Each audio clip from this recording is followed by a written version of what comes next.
Ininspeksyon ni Pangulong Ferdinand R. Marcos Jr. ang Sagop Creek na bahagi ng Oplan Kontrabaha sa Naga City. Kasama naman ang Pangulo si Mayor Leni Robredo at mga opisyal ng Department of Public Works and Highways. Yan ang ulat ni Kenneth Pasyente. Bilang bahagi ng hakbang ng pamahalaan kontra baha, bumisita si Pangulong Ferdinand R. Marcos Jr. sa lungsod ng Naga upang personal na inspeksyonin ang mga kasalukuyang operasyon ng Oplan kontra baha sa Sagop Creek sa Barangay Triangulo.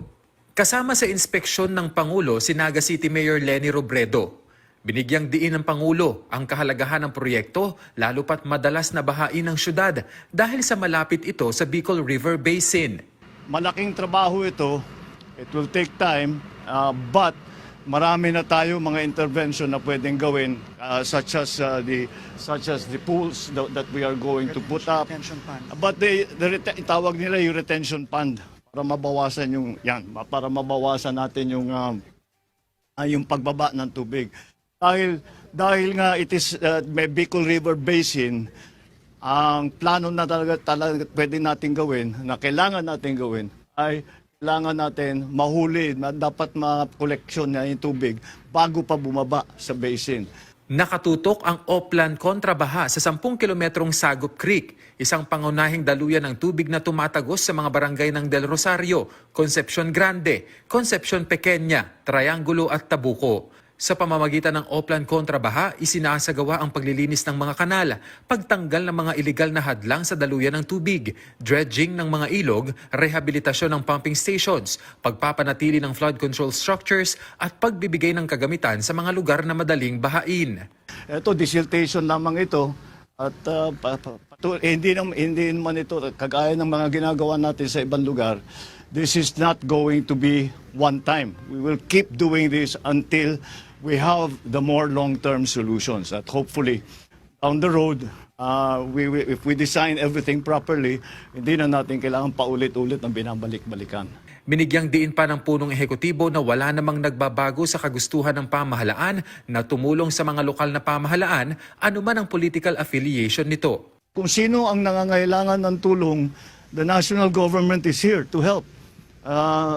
So as you know, I came from local government, kaya I have great sympathy for the situations of local government, the different constituencies, the cities, the provinces, the towns, the municipalities. Kaya whoever comes to us for help, we will do what we can to help. There is not an increase, there is not a decrease, it's not political, it's only because it depends on the need. And that's why we are here today. Bukod sa Naga City, nagsasagawa na rin ang DPWH ng kaparehong operasyon sa Metro Manila, Cebu at Bacolod at naghahanda ng ganitong hakbang sa Laguna, Iloilo City at Cagayan de Oro bilang bahagi ng pinalakas na kampanya ng administrasyon laban sa pagbaha. Samantala nilinaw naman ng Pangulo na walang halong politika ang pagbisita niya sa Naga, lalo't na itaon ito ilang araw matapos mag-anunsyo si Vice President Sara Duterte na tatakbo ito sa pagkapangulo. Giit ng Presidente, mas kailangang tutukan ng trabaho. Hindi namin pinag-uusapan yun. Alam mo, I think the mayor will agree with me na serbisyo muna bago politika. The most political thing that we did today, I wore my pink socks. My pink socks in honor of Mayor Leni. We did not discuss. Serbisyo muna bago politika. Marami pang kailangan gawin. Marami pa kaming kailangan gawin.